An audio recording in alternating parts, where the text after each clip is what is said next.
आगामी दिन में आम ओडिशा पुलिस भारत वर्ष एक नंबर पुलिस मर्यादा पाइब से कार्यक्रम हाथ नुआ सरकार आसला परे आमर 2 दिन धरी जो जिलापाल एवं आरक्षी अधीक्षक सम्मिलनी चली आज द्वितीय दिन में आज विशेष करिकी आरक्षी अधीक्षक सम्मिलनी रे समाने जोग देइछंती एवं ये गृह विभाग विशेष करिकी शक्ति को वृद्धि करिया पाई एवं साधारण लोकं को त्वरित न्याय प्रदान करिवा पाई आमर गृह विभाग शक्ति को आहुरी वृद्धि करिवार आवश्यकता अछि।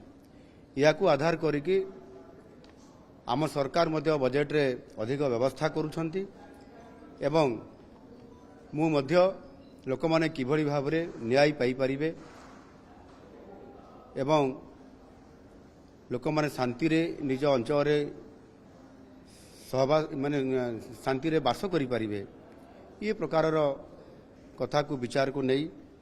आम सरकार अनेक गुड़ाए पदक्षेप नेबा पे जाउछंती। सेतिरे जहा आपंकर महाप्रभु जगन्नाथंकर जो रथयात्रा होउची ताकू अधिक सुसज्जित एवं श्रृंखलार सहित समापन करिया पाई एक स्वतंत्र बाटालियन करा जाउची जो 1043 रु अधिक एथिरे विभिन्न सुरक्षा बल सहित कर्मचारी नियुक्ति हेबे एवं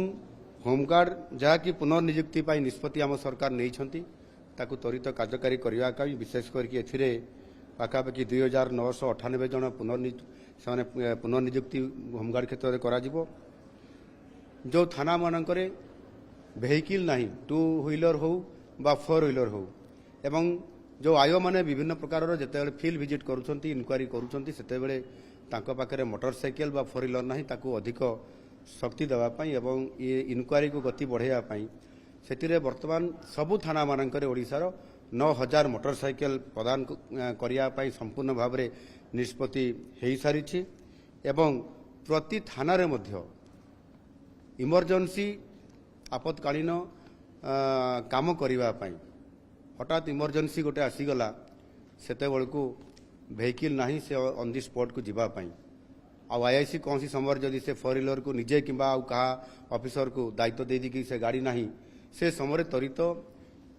यार कार्यक्रम करने आउ गोटे 4 व्हीलर गाड़ी देवार व्यवस्था प्रति थाना रे यह आम सरकार गुरुत्व सह विचार करुछंती खूब शीघ्र यह कार्यक्रम करा जिवो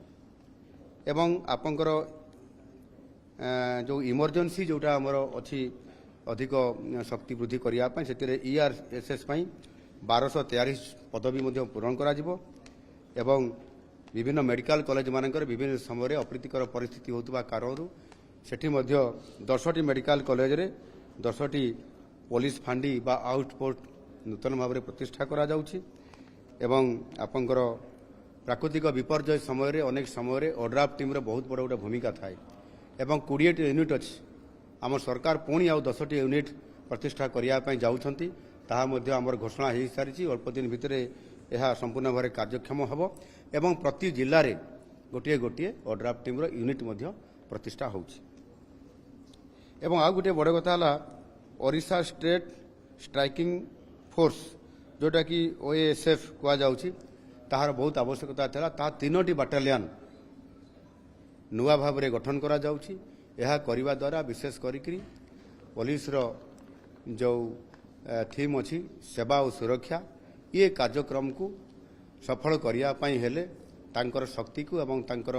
मनोबल को दृढ़ करने पड़ो से आमर ये गृह विभाग जहाँ भी तांकर डेफिशिएंसी अच्छी अभाव अच्छी ताकू संपूर्ण भाव में पूरण करा जाउछि एवं आगामी दिन में एक शांतिप्रिय राज्य हिसाब से जो ओडिशा अच्छी ताकू बजाई रखिया संपूर्ण भाव में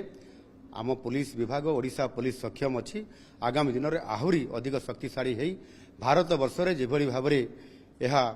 स्वतंत्र भाव में प्रथम धाड़ी रे रहिबो से प्रकार आमे ताकू शक्ति जोगेया पाई आजिर ये सम्मेलन रे मध्य ये कथा मु समस्त जिलापाल मानकर उपस्थिति रे ଆରକ୍ଷୀ ଅଧୀକ୍ଷକମାନଙ୍କୁ ମଧ୍ୟ ଏବଂ ରାଜ୍ୟର